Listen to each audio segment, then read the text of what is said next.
Este episodio ha sido grabado en el Parque Cultural Hacienda La Trinidad, a quienes agradecemos profundamente su apoyo y generosidad con el proyecto. Y nuestra identidad de marca ha sido diseñada por Valesca Belisario. Arte, diseño, vanguardia e innovación. Agradecemos a Cacao de Origen, un espacio para el encuentro, para la investigación, la educación y promoción del cacao y el chocolate venezolano, por sumarse a este proyecto. Hoy nos acompaña un referente en planificación, gestión urbana y ordenamiento territorial con más de 4 décadas de trayectoria. La urbanista Zulma Bolívar es docente e investigadora de la Facultad de Arquitectura y Urbanismo de la UCB y magíster en diseño urbano.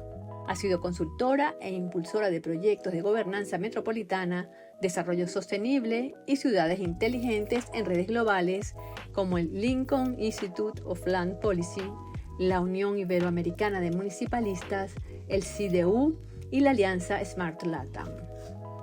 En la gestión pública y estratégica, lideró la máxima autoridad urbana del área metropolitana de Caracas, coordinó el Plan Estratégico Caracas 2020 y 2030 y presidió la Fundación Fondo Andrés Bello de la UCB.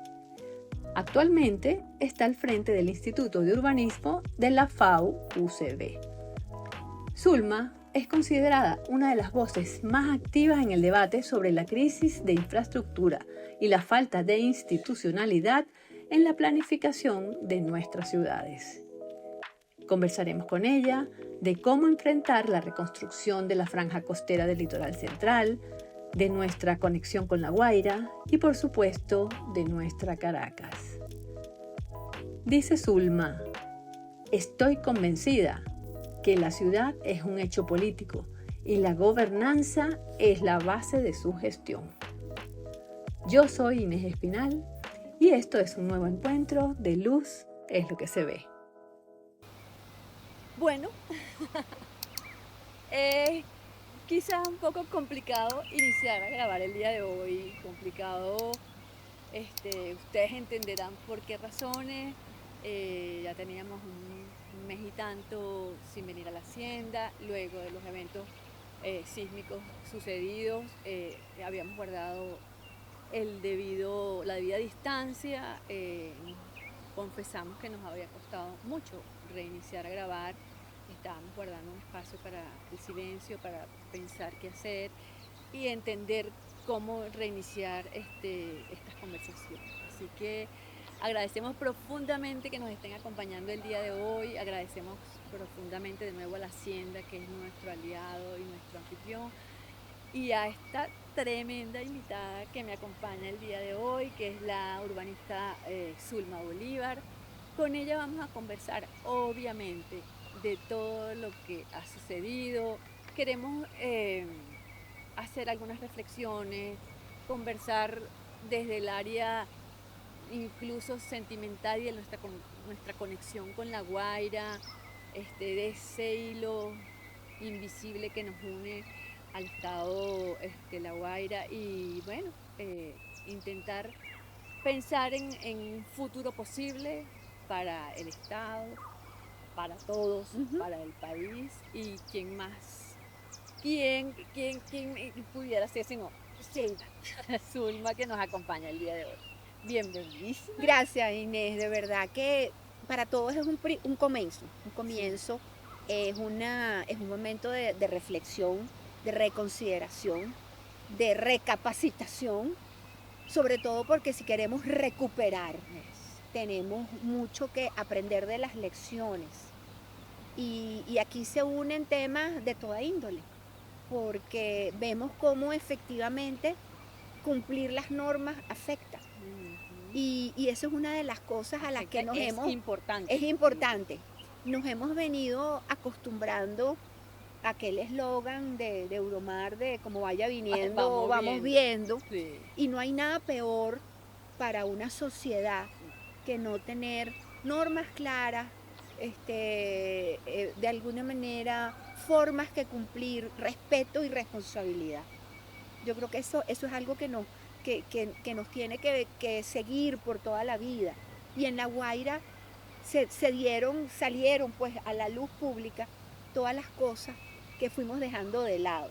Empezando por la planificación. Exactamente, sí, fíjate que importante es lo que acabas de decir, porque además es una cantidad de palabras todas iniciadas por re, Sí. ¿no?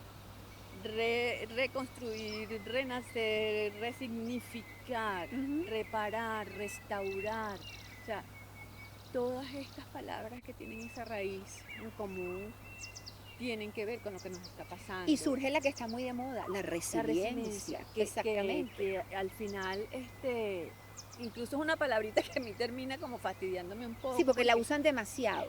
porque realmente, cónchale, ¿qué significa esa resiliencia cuando hablamos de lo urbano, cuando hablamos de la planificación, cuando hablamos del definir ciudades, de una cosa tan importante como es la Ujú. responsabilidad de asentarse en un lugar y a iniciar la vida allí, ¿no? Y tú sabes que Y eso no de tiene, una sí, persona ni de una familia, sino de un colectivo. es que justamente ahí es cuando tú empiezas a ver cuando deja de ser importante lo particular y es el colectivo el que te hace de verdad poner los pies sobre la tierra.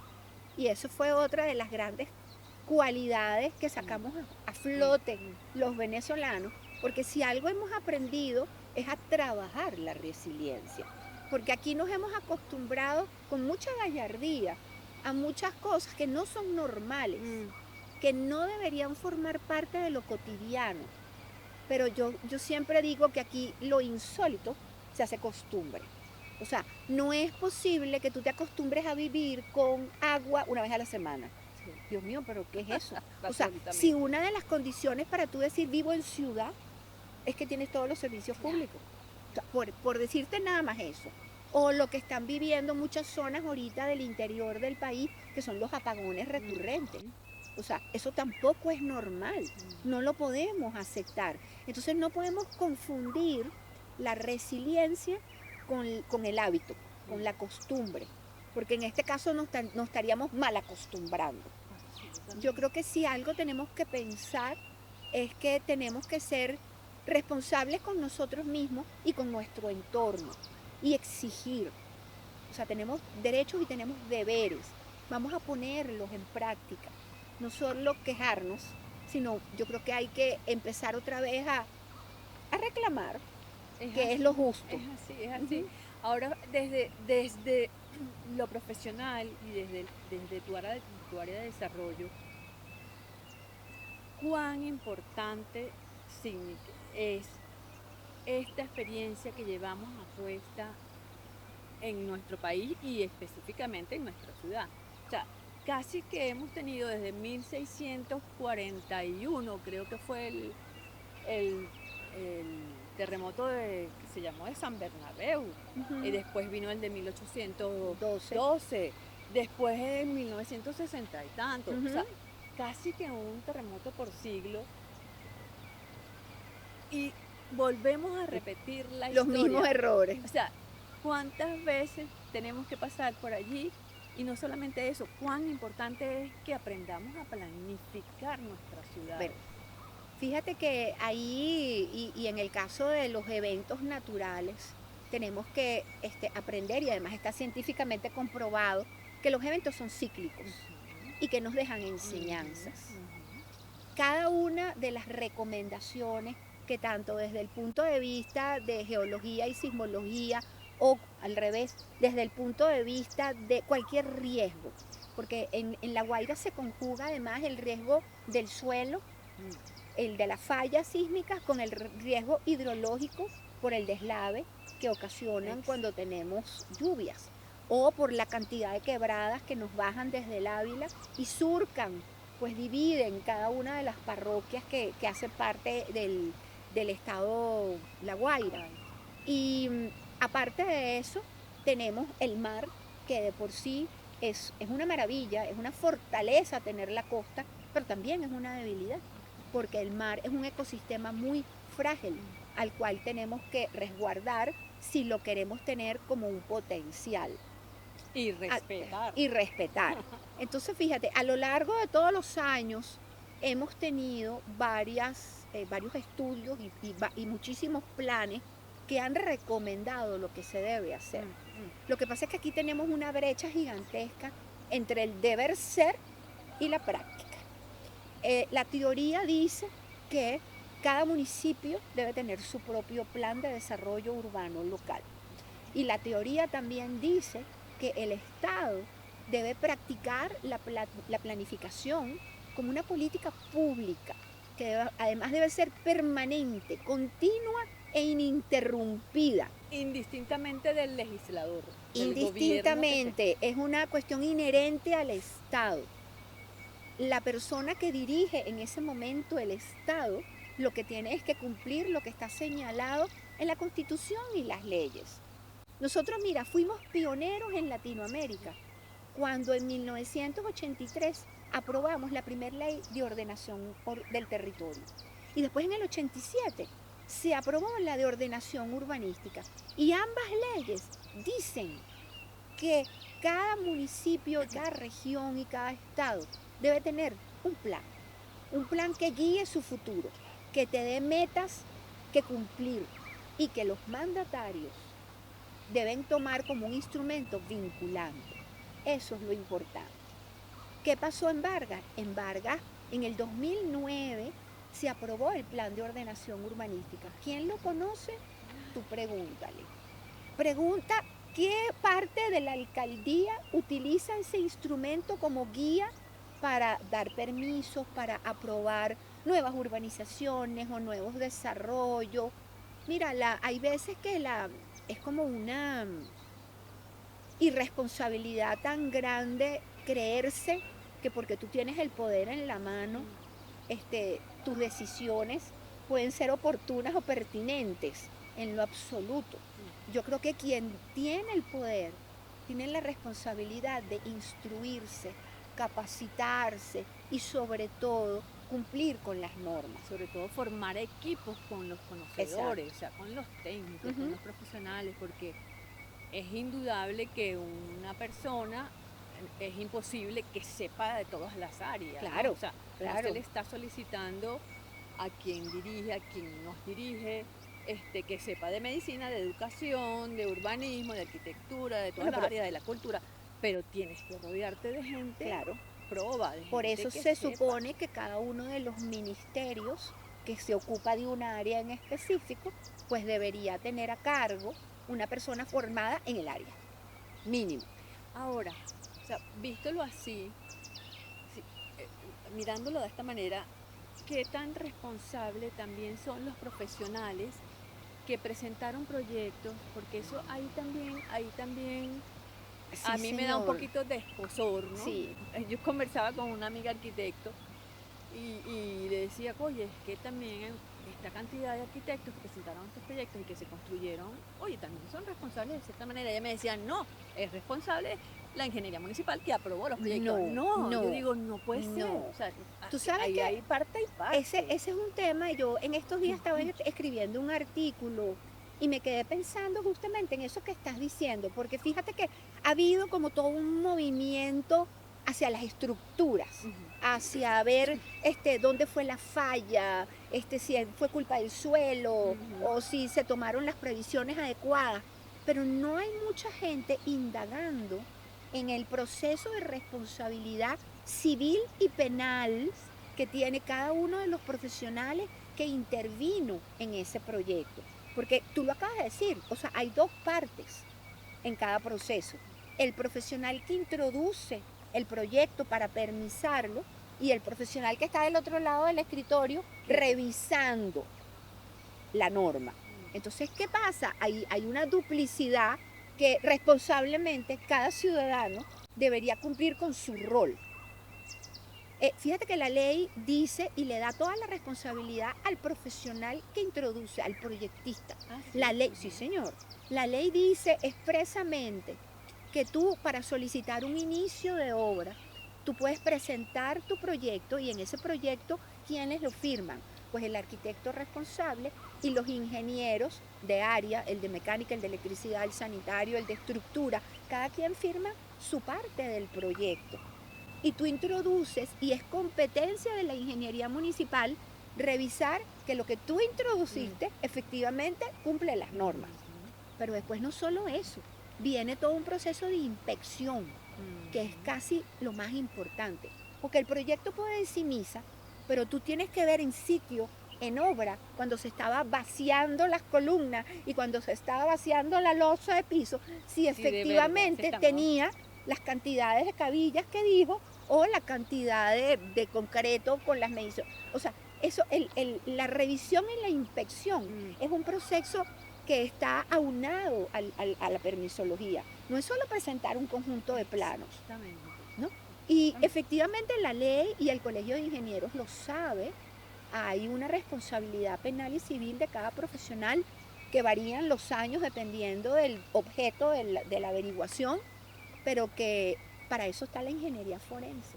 Fíjate que ahorita en todo el tema de La Guaira, pues no solo habrá que vigilar el tema de patología de los residuos, de los escombros, sino también hacer una averiguación detallada de proyecto versus lo que había. Y no solo de lo que se cayó, porque pensamos que ahí queda cuánta gente viviendo. O sea, ese es otro tema que nadie ha puesto sobre la mesa, Inés. Aquí no sabemos a ciencia cierta cuánta gente vivía en La Guaira. Sí, eso me lleva también a preguntarte una cosa que me parece fundamental y es el tema de la data. La data. No es posible que no sepamos quiénes vivían, cuántos vivían, cómo era la población que había en La Guaira. La composición de la población, cuántos niños y cuántos viejitos habían. O sea, eso no está, bueno, desgraciadamente. ¿Cuánto comercio? Mira, el último censo oficial, acuérdate que tenemos, fue el del 2011. Los censos hay que hacerlo cada 10 años. En el 21 se debió haber hecho un censo. Ahorita trabajamos todo por pura proyección matemática, estadística, de que en el 2011 teníamos tantas personas y quién sabe cuántas hay ahorita. Pero esas proyecciones no toman en cuenta los cambios que hemos tenido en el país, la emigración. O sea, esos 8 millones de personas que se fueron, ¿de dónde salieron? O sea, porque han podido vivir en Mérida, pero han podido vivir en La Guaira o en el estado Bolívar, no lo sabemos. Entonces, y en La Guaira además tú tienes que agregarle que La Guaira tenía población residente, pero también población vacacional, claro, la población flotante que iba a disfrutar de las playas por un día, por un fin de semana. Exacto, eso no. Y eso tendría que haber estado muy bien contabilizado, porque si no, nunca vamos a saber exactamente cuántos desaparecidos tenemos. No lo vamos a Fíjate saber. que no, ni cuántos muertos hubo. Igual que con el deslave. Exactamente. Igual que con el deslave, que fue una cifra incierta que podía variar de los 1000 a los 10.000 a los 100.000. O sea, es una cifra incierta. Y la data es la base de la buena planificación. Porque para tú poder diseñar escenarios a futuro, tú los tienes que hacer con una base firme. Tú tienes que empezar diciendo, yo tengo tanta población con tal composición etaria y eso quiere decir que voy a requerir a futuro tantos parques infantiles, pero también tantas casas, hogar para los abuelos y tantas bibliotecas y tantos hospitales y tantos campos deportivos. O sea, la única manera de tú poder predecir el futuro es diseñándolo. Y diseñándolo con base a variables conocidas, estudiadas y verificadas. Por eso es que a mí me da muchísimo susto ahorita que empiecen a localizar personas arbitrariamente y por la premura. Yo entiendo la necesidad de vivienda que hay, pero yo creo que cuando tú hablas de localizar, hablas de ubicar. De ubicar. Yo creo que tenemos que darnos el tiempo suficiente para tener un diagnóstico base que te diga efectivamente cuáles son los suelos que permiten nuevos desarrollos, que no van a correr peligro en el futuro, porque lo dijiste hace rato, los eventos son cíclicos y esto se va a repetir. De repente nosotros no estaremos vivos, pero seguramente nuestros nietos sí. Exactamente. Entonces hay que pensar en ellos. ¿Y quiénes son los llamados entonces en este momento a hacer una evaluación y posteriormente a planificar, o sea, a quién le corresponde esta gran responsabilidad, porque ahora tenemos en el estado de La Guaira un lienzo en blanco casi, ¿no? Y tristemente también hay que decirlo, allí está casi todo arrasado. Entonces, eso que dices es importantísimo. Antes de empezar a volver a ubicar a gente y construir una casita aquí y un edificio allá y hacer soluciones provisionales Sí. que van a durar el resto de la vida, porque así sucede. Claro. ¿A quién le corresponde decir, un momento, vamos a jugar a detenernos, vamos a stop, ¿no? Y vamos a evaluar con precisión esto que está aquí, Claro. quién es esta gente que quedó, quién es esta gente que quiere seguir viviendo en La Guaira, porque esa es otra. Eso, O sea, eso que acabas de relatar es una realidad que no podemos dejar de lado. O sea, fíjate, las estadísticas que circulan por ahí, que no se saben si son oficiales, dicen que hay más o menos un 30% de las edificaciones afectadas. Hay otro 30% que son reparables y hay otro 30% que quedó estable. Entonces, cuando tú vas a proyectar a futuro, tú tienes que tomar en consideración lo que quedó estable, porque esa gente se quiere quedar ahí. Lo reparable también, porque muchas de esas zonas pues, aspiran a volver a recuperar lo que tenían y hacerlo esta vez mejor de lo que estaban. Porque por eso no hay que hablar de reconstrucción. Tú no vas a volver a hacer lo que había. No, tú vas a hacerlo bien esta vez. Vas a hacerlo mejor. Vas a hacerlo cumpliendo con todo lo que no cumpliste antes para poder darle sostenibilidad y seguridad en el tiempo a las personas. Entonces, si yo te hablara de cuando aquí se empezó la planificación, existía un ministerio, el MINDUR, el Ministerio de Desarrollo Urbano, que sería como que la instancia ideal para empezar a coordinar. ¿Pero por qué coordinar? Porque este es un tema multidisciplinario. Aquí tienen que estar presentes en ese diagnóstico toda la rama de lo que es geología, ciencias de los suelos, sismología, hidrometría, hidrología, o sea, todo el componente del ambiente que al final es el que marca la pauta y es el que primero tenemos que respetar. Una vez que ya hemos salido de ese diagnóstico de eventos naturales, vamos a decir los del hábitat, tenemos que empezar a considerar entonces lo socioeconómico. Ok, vamos a ver la población. Esta población tiene que trabajar. ¿Cuál es la base productiva de ese estado? ¿Hacia dónde queremos ir? ¿Queremos ir hacia un estado de turismo ecológico? ¿O queremos es el turismo como en Aruba y Curazao? ¿O queremos es que esto sea una ciudad capital de América Latina? Claro, pero fíjate que ese queremos, ¿quién lo formula? O sea, ¿se formula desde el exterior No. y se apunta a una en lo comunidad? absoluto. ¿O ese queremos tiene que salir de la comunidad? Ese queremos tiene que salir de la construcción compartida de la visión que queremos. Porque además lo que quiere el residente no es lo mismo que quiere el turista. Claro, Y pero no a es lo eso mismo que quiere el pregunta. empresario. Y no es lo mismo que quiere el caraqueño que va de visita. No, aquí todo el mundo quiere cosas distintas, porque todo el mundo tiene realidades distintas. Mira, la semana pasada asistí a una reunión justamente en el casco histórico de La Guaira. Muy lindo porque fue organizada por las fuerzas vivas locales. Entonces estaba la gente de la Cámara de Turismo, de Comercio, Inmobiliaria, de Construcción, pero también estaba el de las marinas, estaba la señora de los playeros, la de los kioscos, estaba el señor que vende empanadas, pescado frito, el taxista, el sindicalista y el obrero.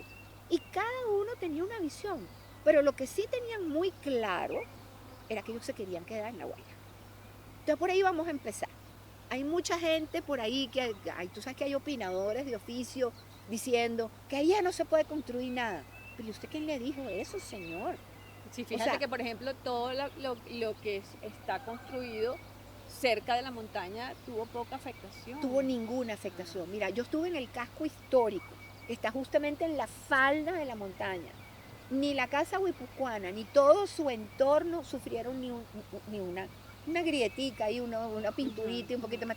Pero eso está perfecto. Igualito que toda la zona de desarrollos informales que está justamente en la ladera del cerro y que tampoco sufrieron daños. Y no hay que ser muy inteligente, ni muy profesional, ni muy estudiado para darse cuenta de que ahí hay una señal, señor. O sea, Exactamente. tengo que construir en un suelo Duro, duro, estable. en la Entonces, roca, en la montaña. Claro, en la Guaira se funden muchas cosas, porque ¿cuál es uno de los mayores atractivos? Es la vista, es el mar. Entonces todo el mundo quiere tener vista al mar. Eso es lo que más vende, de alguna manera. Señores, pero los terrenos con vista al mar hay que verlos con lupa, porque esos terrenos generalmente están ubicados, fueron terrazas que se surgieron de los aluviones que bajaron del Ávila. Y bueno, mira, hay que primero estudiar si efectivamente ahí se puede hacer algo con vista, pero que sin correr el riesgo de tener altas densidades. O sea, mira, todo es posible, siempre y cuando tú lo hagas bien hecho. Las normas y los indicadores existen. La ONU Habitat tiene manuales de reconstrucción post-desastre ya elaborados, porque, mira, La Guaira no es el primero, o sea, acaba de pasar hace 3 días en Colombia. O sea, esto, y pasó en Turquía, y pasó en Haití, y pasó en Japón. O sea, los procesos de, vamos a decir, de devastación pueden ser originados por el hombre, como una guerra, como es en Gaza, pero también pueden ser efectos de eventos naturales. Y con ellos también hay que saber lidiar. O sea, lo importante es estar preparados y para mitigar el riesgo. El riesgo siempre va a existir. Claro. Pero tú inteligentemente, responsablemente, tienes que aceptar los límites que te impone la naturaleza. Y yo creo que ahí está el equilibrio que hay que lograr. O sea, volvíamos a la pregunta, tú me preguntas, ¿qué instancia? Efectivamente, tendría que ser una instancia nacional, porque además esto no solo pasó en La Guaira, o sea, esto pasó en varios estados de Venezuela. Entonces aquí hay que tener una política de recuperación post-desastre, pero que tiene que estar basada en planificación. Sí. Y eso está en la Constitución, no hay que inventar tampoco el agua tibia. Claro, mira, ahora, tienes una gran responsabilidad desde hace pocos meses. Bueno, has tenido muchas responsabilidades. Sí, pero esta última fue el día antes del terremoto. Que te nombraron directora del Instituto de Urbanismo de la Universidad Central de Venezuela, de la Facultad de Arquitectura. El 23 de junio, o sea, un día antes del terremoto. Esto es muy premonitorio. Totalmente, totalmente. Hazme el favor y a ponerse las patines y a correr allí. Y tuviste la responsabilidad, bueno, obvio es una gran responsabilidad, sobre todo en estos momentos. Claro. Pero además te tocó también la responsabilidad de hacer la organización y el recibimiento de este ingeniero japonés, Kiichi Miyamoto, mira, que es un especialista en... Sí, pero ahí yo te tengo un cuento, te voy a echar, y el cuento empieza porque luego del terremoto empiezan los lamentos. Y empiezas tú a pensar qué hubiera habido ahí, sí. O sea, empiezas como a tener hipótesis. Y todo el mundo se acuerda de que el conocimiento se centra en las universidades. Y que los especialistas que han pasado una vida estudiando y haciendo maestrías y doctorados y postdoctorados vienen de las universidades. Entonces a alguien se le prende el bombillo y dice, hay que acordarnos de que las universidades existen y que ahí hay gente que de repente sabe más de los que están ahorita al mando. Entonces eso te reconforta desde alguna manera, pero también te da mucha tristeza, porque tú empiezas a acordarte de lo maltratadas que están la Universidad Simón Bolívar, donde yo me gradué de urbanismo, que está en el suelo, se la está comiendo el monte. Nosotros teníamos unos jardines tan espectaculares como estos, que eran referentes en el mundo.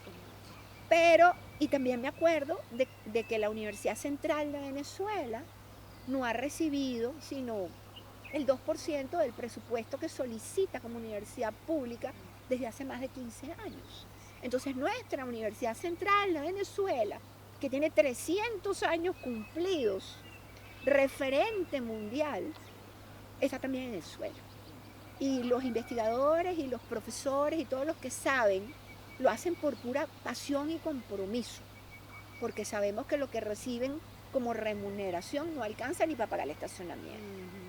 Entonces, en ese medio, fíjate que ahí sale de alguna manera el doctor Miyamoto, un ingeniero con posgrado y postdoctorado, etcétera, etcétera, que viene en representación de universidades tanto japonesas como americanas y llega al país con una mirada distinta, con un de repente un propósito que él pensó que era más fácil, porque en cualquier país del mundo lo normal y lo lógico es que llaman a la universidad como primera instancia. ¿Para qué? Para que la persona especialista en el área te recomiende qué es lo que hay que hacer en momentos como estos. Y identificada con la universidad como estoy, de alguna manera llegó mi nombre al doctor Miyamoto. Conseguimos un amigo en común y muy responsablemente me llamó para conversar. Y yo lo primero que le dije fue, tú eres académico, trabaja con la academia. O sea, no llegues queriendo decirnos lo que hay que hacer. Comparte conocimiento, únete a la academia y vamos a trabajar juntos en lo que hay que hacer. Inmediatamente él estuvo dispuesto y tuvimos reuniones con el decano de arquitectura y urbanismo, con el decano de ingeniería, hicimos intercambios con los directores de área, con los investigadores que tienen años en la universidad estudiando variables y estudiando nuestra realidad. Y eso era justamente lo que Kid Miyamoto no tenía, porque él podrá tener mucha experiencia de eventos referentes internacionales, pero conocer la realidad de lo que está pasando aquí, de gente que ha estudiado efectivamente los torrentes, las represas, el suelo, el comportamiento, la tierra ganada, después el deslave.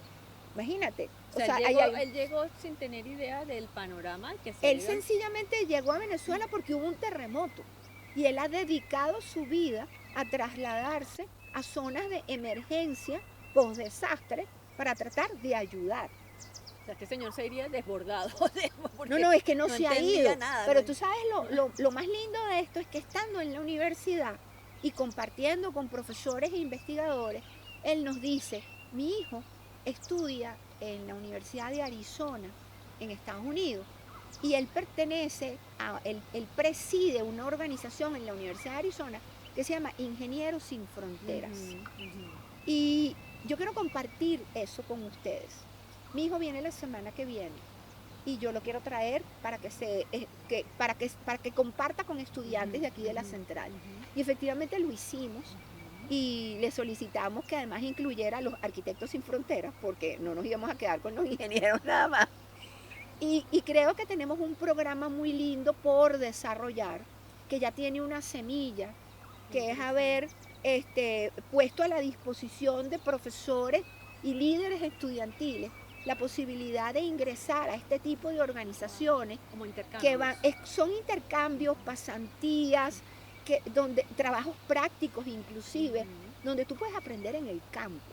O sea, no hay nada mejor para un estudiante que salir del libro, del aula de clases y ver lo que está pasando en realidad. Salir de la teoría. Salir de la teoría. Y estos programas tratan justamente de eso, de compartir con estudiantes y hacer intercambios en todo el mundo para que ellos puedan aprender de las mejores prácticas. Claro, y de experiencias de otros lugares, de otros países, porque es que sin duda, bueno, hay que tomar en consideración que cada país tiene una realidad y unas especificaciones y unas condiciones distintas, pero cónchale, o sea, ese intercambio, o sea, ese nutrirse del conocimiento, hay ciertas cosas que nos pueden funcionar a nosotros y así mismo pues yo me imagino que este ingeniero Miyamoto debe haber salido, bueno, no se ha ido todavía, me comentas, debe estar reorganizando ese cerebro de ver cómo es que esta gente piensa. Es muy fuerte encontrarte con una realidad donde no solo tienes edificios demolidos, tienes una sociedad destrozada y tienes unos niveles de pobreza que efectivamente son comparables con los de Haití. Entonces, una de las cosas que me decía Kit que le pegó más es, me dice, yo entrar en una vivienda que tiene una etiqueta roja y que la señora está en una cama o en una silla de ruedas y dice, yo no me puedo mover de aquí. Ahí podrá haber una etiqueta roja, pero si tú me demueles esto, yo no tengo otra opción. Entonces me dice que hay que como que darle la vuelta al problema y entonces ver efectivamente qué es lo que se puede recuperar con millones de técnicas y materiales nuevos de construcción. Y entonces ahí viene el tema financiero. Todo el proceso de reconstrucción tiene que tener un presupuesto de alguna manera aprobado y bien administrado para que rinda exactamente, para que rinda bueno, O para y que cumpla se su eje- para que se propósito. ejecute lo que se hace. Entonces, bueno, mira, yo a mí de verdad que lo tengo en muy alta estima, creo que tiene muy buenas intenciones. Él se presentó como representante del Estado, del Departamento de Estado americano, y él viene justamente contratado por sus credenciales. Y ahí vuelvo a lo que hablábamos hace un ratico, las credenciales, la meritocracia, en muchas partes del mundo vale, porque el conocimiento se construye en el tiempo, se construye con dedicación, se construye intercambiando información, porque lo que pasa aquí le ha pasado seguramente a muchos otros países, por ejemplo, nuestros hermanos chilenos o los colombianos que los están, y ya tú vas a ver la organización colombiana cómo responde, porque los colombianos han entendido de que la cooperación técnica internacional es lo que puede ayudarte a salir a flote. O sea, tú tienes países que no son ricos, nosotros éramos petroleros y entonces no nos importaba nada porque nosotros teníamos plata para todo. Sí, pero eso quedó atrás. O sea, yo dejé de tener plata para ir a comprarme un café hace como 20 años. Entonces, sí, eso hay que ponerlo sobre la mesa. Sin duda. Porque si nosotros no aprendemos y no retomamos el contacto con todos estos fondos internacionales que hay para el financiamiento del desarrollo urbano, que además no se dan sino en instancias meritocráticas, o sea, tú no puedes acceder a fondos de financiamiento, tú no puedes acceder a instituciones del conocimiento si no estás hablando con el par, con tu par. Con tu par. Y además hay otra cosa, la fama. Cría fama y acuéstate a dormir. Es como cuando tú tienes un expediente y tú tienes un expediente claro, transparente y pulcro que te da a ti, esa es tu tarjeta de presentación para ir al banco a pedir un crédito. Exactamente. Bueno, ahorita la tarjeta de presentación nuestra de Venezuela es terrible. Nosotros somos ejemplo, el mal ejemplo, cuando hacen análisis de estudios de casos en el mundo entero y comparan ranking de gobernabilidad, ranking de eficiencia gubernamental, ranking de calidad de vida. ¿Nosotros estamos de último o no estamos? O ya nos sacaron del ranking porque es que no calificamos. Entonces, esa es nuestra tarjeta de presentación y tenemos que lavarnos las manos con agua y jabón y empezar de nuevo a crear un nombre confiable.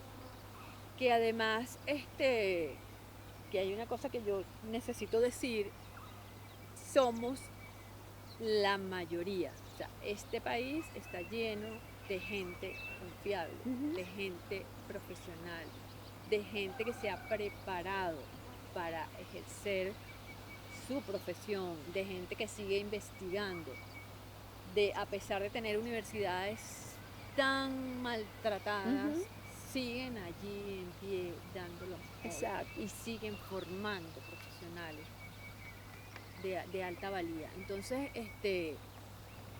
hay que lavarse las manos o hay que apartarse. Exacto, el dicho es que no nos confundan como con el... la mala hierba. La mala red. No, yo creo que lo importante es como empezó nuestra conversación, con el tema de la reflexión. O sea, yo creo que hay que recapacitar, aceptar lo que pasó. O sea, aceptar que nos portamos mal y que todo el mundo tiene tiempo de rectificar y que este es el momento justamente de rectificar y empezar a hacer las cosas bien.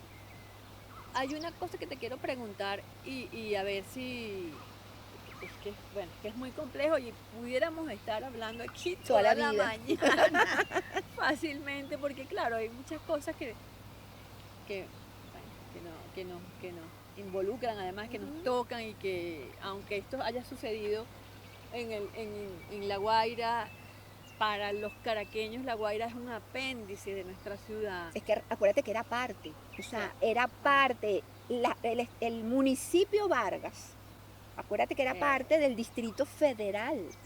Y Caracas estaba formada por el Distrito Federal y el Distrito Sucre. O sea, eso es histórico, la relación nuestra. eso, entonces de eso quería conversar un poquito y quizás cerrando, para también cerrar como, uy, con una nota positiva dentro de todo esto que nos está moviendo tanto, es entender, o sea, primero, bueno, son 10 no sé, 10 no sé cuántos miles de toneladas De escombro. de escombro. Es bueno, un estado devastado, pero es como nuestro patio, el patio caraqueño, o sea, La Guaira es nuestro lugar de ir, de pasar un día, de estar o de vivir allí, O o de sea, vivir, exacto. eh, ¿qué hay que hacer primero? Si tuviese una papel en blanco, dime, Zulma, yo, mira, hago, ¿qué es lo primero que yo hago? Esto cuando estaba barrio. Bueno, mira, todo depende de la escala que abordemos.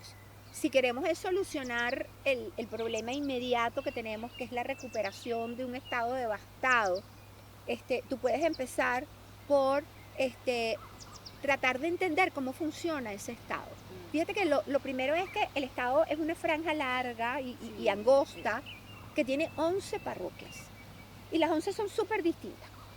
Si tú te pones a Caruao, o sea, los dos extremos, este y oeste, tienes a Caruao de Claro. un lado y a Y a la, Carayaca en el otro lado, donde efectivamente no fue muy maltratado con el terremoto, donde tienen unos ecosistemas maravillosos que te pueden inventar hacer desarrollos de ecoturismo y puedes seguir viendo el mar como tu mejor aliado, puedes seguir teniendo este tipo de comunidades como todas las que viven en la sabana, Osma, que son autóctonas y que no quieren salir de ahí, que son felices con su mata de plátano y el pescadito al lado, y que más puedes tú querer, es un paraíso.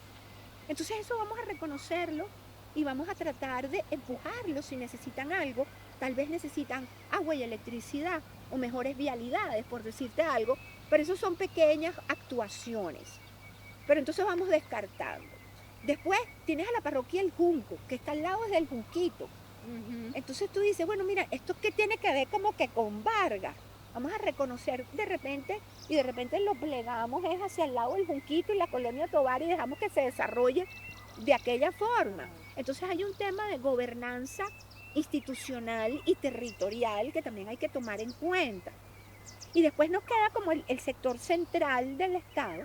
Y entonces, bueno, vamos a empezar en Catialamar y terminamos allá en Naiguatá Naiguatá. y empezamos a ver cómo cada una de ellas puede tener un perfil también distinto. Porque tenemos a Maiquetía con el aeropuerto, pero después tenemos a La Guaira con el puerto. Ujú. Imagínate tú que el puerto pudiera tener mayor relación con el casco histórico.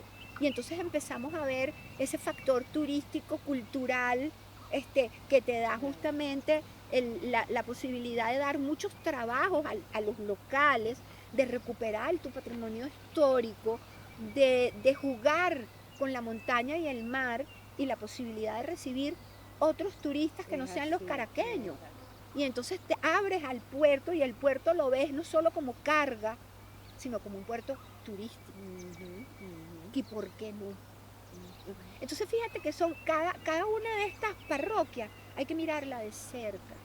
Hay que mirar, por ejemplo, el tema de que el aeropuerto pueda ser lo que significaba el aeropuerto en la visión de la Caracas, capital de la República, que era la puerta de entrada Sí, señor. para Ujú, ujú. toda Latinoamérica y el Caribe. Entonces aquel hub gigantesco de aviación, ¿por qué? Porque estás estratégicamente ubicado, Claro. ¿ok? Pero para eso necesitas una infraestructura dura, hotelera, de telecomunicaciones, de salas de convenciones que acompañen todo lo que la gente busca cuando buscas un hub de esa manera. Nosotros tenemos una mejor ubicación que Panamá y tenemos un clima mucho más rico que el de Panamá y unas playas hermosas. Y en cambio Panamá, mira lo que es el aeropuerto internacional de Panamá. O sea, ahí para todo el mundo y además paras y aprovechas y haces una convención, un congreso, no sé qué, porque tienes al lado el mejor hotel. Entonces fíjate que hay como que muchas cosas que considerar. Y todo esto hecho con talento venezolano. Porque tú me preguntaste si tú tienes un lienzo, yo lo que haría son muchos concursos públicos de ideas. Porque el concurso público es como la manera más democrática de tú proponer cosas.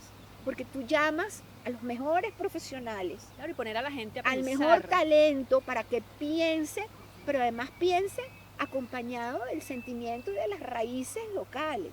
Entonces tú vas a tener 1000 ideas y después por consenso decidimos, mira, esta es la idea que más nos gustó y esta es la que vamos a implementar. No algo hecho, mandado por Deo, a Deo yo decidí que ahí voy a poner tal cosa y de repente esa tal cosa es el peor obstáculo que tú puedes tener para el desarrollo. Entonces, fíjate que yo lo que creo es que hay que seguir como la tendencia mundial. La tendencia mundial cree en la planificación estratégica urbana. ¿Y por qué es estratégica? Porque toma en consideración a todos los actores que hacen vida en la ciudad. No es un proyecto del gobierno, no es un proyecto conjunto del gobierno que llamó a la academia para tener los mejores talentos, que conversó con el empresario, que es el que tiene el soporte financiero para poder invertir y detonar el progreso y además tomó en consideración el ambiente que lo rodea. Por eso es que son 5 variables. Es como una quíntuple hélice del desarrollo, así lo llaman. Me quedo con esas imágenes que me acabas de ofrecer, con esas imágenes de Caruao, de Naiguatá, de Maiquetía. Me quedo con eso y me quedo con la ilusión y la esperanza de que eso pueda ser posible, ciertamente, porque el talento lo tenemos, los profesionales los tenemos, solo hay que dejarlos trabajar. Claro. Y permitirles hacer lo que saben hacer. Claro. Aceptar que de repente no tuviste la razón en algún momento. Eso. Ese es el tema. Muchísimas gracias, Inés. Gracias. Qué conversa más rica. Sabroso. Ve que pudiéramos Sí, seguir señor. hablando el resto de la vida y ya. Sí.